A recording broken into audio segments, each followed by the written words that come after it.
Eu sou um homem determinado naquilo que me proponho a fazer. Hoje, eu sou muito feliz no meu casamento e a união que há em minha família não tem preço.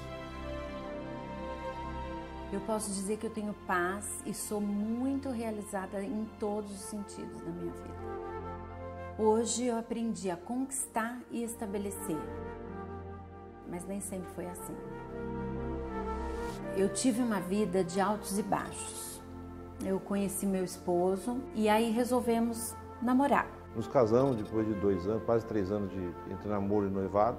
E logo depois que eu casei, eu montei uma empresa só para mim. E a gente foi trabalhando, eu fui trabalhando, ela cuidando da casa e depois nós tivemos filhos. Então a gente foi construindo a nossa vida, o nosso patrimônio. Fomos conquistando, trabalhamos bastante e fomos adquirindo bens. Terreno, né, carro. E tivemos uma vida muito boa por 16 anos. Então, meus filhos estudavam em escola particular, tinham do bom e do melhor, tanto para comer quanto para vestir. Os padrões brasileiros, a gente tinha uma vida muito boa. Até que, aparentemente do nada, a gente começou a perder. Ou seja, as coisas que eu fazia e sempre deram resultado, de repente eu comecei a fazer e não dava mais resultado. As coisas começaram a não funcionar mais. Em prazo de 8 meses, 1 ano, começou a desmoronar tudo, coisa por coisa. E você sabe, quando você tem criança, a coisa fica complicada. A gente começou a ver que começou a faltar coisa em casa. Aí, pouco a pouco, a gente foi vendo que foi faltando comida. Eu queria um lanche de R$1. Na minha cidade, no interior de São Paulo, tinha um lanche que era R$1.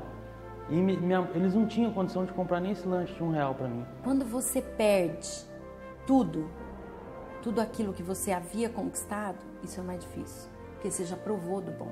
Então você sabe o que é comer bem, você sabe o que é vestir bem, você sabe o que é morar bem. E aí você tem que passar pela privação, água sem pagar, luz sem pagar. E como eu não tinha renda, cada dia eu devia mais, sem a mínima perspectiva de como pagar. Os filhos, a gente tinha combinado, seriam os últimos que a gente ia mexer. Aí o que aconteceu? Escola sem pagar 1 mês, 2 meses. Tiramos da escola. Eles foram matriculados numa escola estadual. Aí foi duro demais, porque eles tiveram problema na escola, muito. Minha filha chegava com a mão toda com sangue, de tanto apertar os dedos, porque ela não se acostumava. E aquilo para mim, assim, foi muito difícil, porque eu já estava acostumada com aquela escola, e aí foi aquele sofrimento, porque eu tive que me mudar para uma escola pública, né? E eu nunca tinha estudado numa escola pública, então para mim foi um baque muito grande. Nessa época, a minha cunhada, sabendo algumas coisas, né, que a gente estava passando, ela falou para o meu marido: Júlio, eu queria que você fosse comigo num lugar que eu sei que você também está precisando de algumas coisas na sua vida, e eu conheci um lugar e eu quero que você vá lá. Então ela me convidou. Ela falou: Júlio, você está com uma situação assim, vai lá na Igreja Universal. E eu aceitei o convite, porque eu vou. Nessa primeira reunião, quando nós saímos, foi impressionante, porque ele olhou para mim e ele falou para mim: você está pensando a mesma coisa que eu? Eu falei: o que você está pensando? Ele falou: nada mudou, mas eu tô diferente.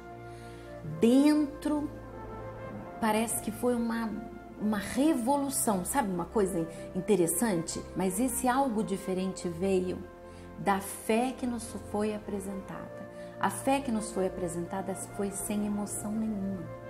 Foi uma fé de obediência. Só que nada é por acaso. Quando nós chegamos bem pertinho de uma campanha de Israel.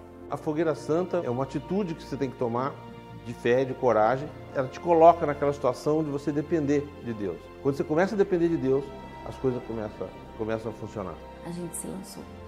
Eu fiz a minha parte, meu esposo fez a parte dele, e a partir dali as coisas começaram a acontecer. Comecei a ter renda, eu comecei a pagar minhas contas atrasadas, comecei a recuperar meu cheque que estava devolvido, fiz acordo com o banco para poder poder pagar o banco que eu devia, os bancos que eu devia.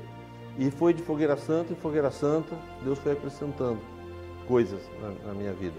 Não foi fácil, não foi do dia para a noite, porque nós não começamos do 10º andar, no 10º degrau, nós começamos do 0 e até menos que 0. Mas a gente percebe que quando você é fiel no pouco, Deus te coloca mais e mais e mais, porque Deus vai te preparando para o maior. Hoje não devo nada, nem eu, nem a empresa. A mais antiga tem quase 20 anos no mercado. Tem mais 2 empresas no Brasil que são mais novas. Uma delas eu administro. Hoje nós temos casa, apartamento, carros. Na minha vida pessoal, eu sou completa.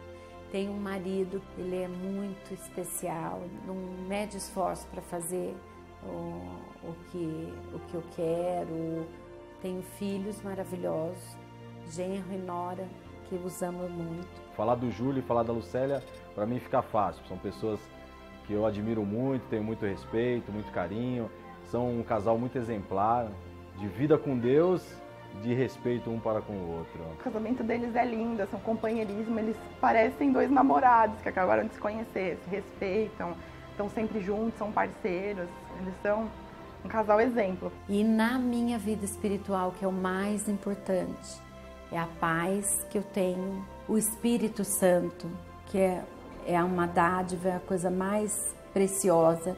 Vivo uma vida que Deus me deu, que eu sou tão grata a Ele por isso, porque é uma vida abundante em todos os sentidos. Eu me considero um homem muito feliz, pela família que eu tenho, pelos bens que Deus me dá, mas mais do que isso, eu vejo que Deus olha para mim pessoalmente. Eu tenho um relacionamento com Deus, eu tenho um compromisso com Deus, e isso realmente dá uma felicidade espiritual, uma felicidade interior. Somente quem vive isso é que consegue talvez compreender. A gente não só reconquistou tudo aquilo que a gente havia perdido, mas muito mais do que a gente tinha antes, nós temos hoje. E a Fogueira Santa é essa oportunidade que Deus dá para você se desafiar, para Ele te dar coisas novas, melhores e maiores.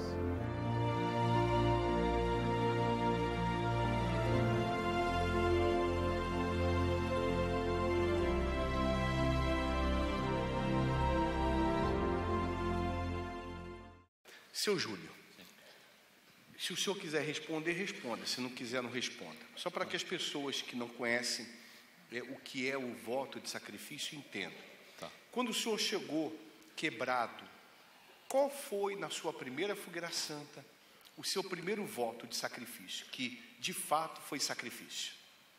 Eu cheguei sem, como viu no testemunho, eu estava sem renda nenhuma. Naquela semana que eu vim para a igreja, me apareceu uma oportunidade de trabalho. E eu peguei todo o salário que eu tinha pego, aquele primeiro salário, que era a hora que eu estava mais precisando, que eu estava cheio de cheque devolvido, cheio de credor atrás de mim. Eu peguei e depositei todo aquele valor, e naquela ocasião eram R$700 que eu consegui, trabalhando o mês inteiro, eu consegui R$700 e foi tudo que eu depositei no altar. Foi o seu primeiro sacrifício? Foi. Com a mudança que o Espírito de Deus realizou na sua vida, qual foi o seu maior sacrifício? Deus nos pediu, numa Fogueira Santa passada, um apartamento que nós tínhamos, acho que uns 400 e poucos mil, R$400.000. Quando o senhor diz que foi Deus que pediu, não foi nenhum pastor que chegou para induzir, para dizer, olha, eu sei que o senhor tem um apartamento, eu quero esse apartamento. Não, absolutamente. Além? Não, nem pensar. Não. Foi Deus mesmo. E quando Deus pede, é algo interessante. Ele fala... A gente costuma falar que é audível, não é audível de se ouvir, mas você sabe o que Ele quer, você sabe o que Ele pediu. E não adianta você dar outra coisa. Aquilo que Ele te pediu, se você depositar no altar, milhões a mais vai vir para você, com certeza. Não precisa falar mais nada. Deus abençoe. Obrigado.